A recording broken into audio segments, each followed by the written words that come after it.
Continuing the series of Bob Dylan covers, I released Clean Cut Kid. It is maybe the most deep cut of the Bob Dylan songs I've done. It's from the 80s. I've never heard anyone speak of it. In 2020, March, I was working with a group of people. We called ourselves the Unreliable Narrators. We had our first show booked for March 2020.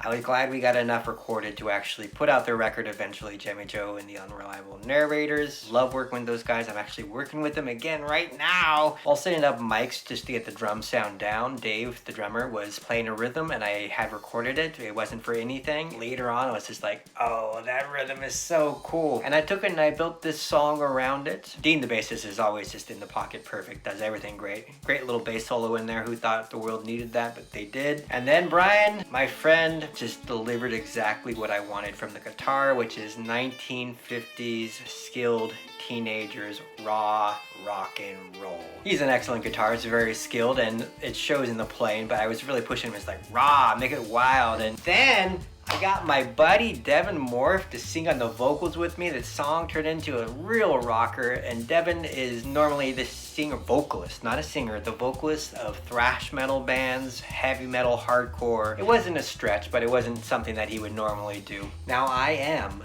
a punk. But when people think of punk vocals, it's not me at all. Unless you are a punk, then you know if a punk does vocals, they're punk vocals. But comparing what Devin does to what I do, you're like, oh, that is a punk vocalist. That sounds rough and tough, which is funny because Devin's such a sweetheart. This song was recorded uniquely in that it was recorded more to my taste than to my ability. I did not play any instrument. I directed a little bit. I worked with Devin to get the vocals right. I pushed people in a certain direction or let the direction happen. And I was just the producer. So go listen to the song.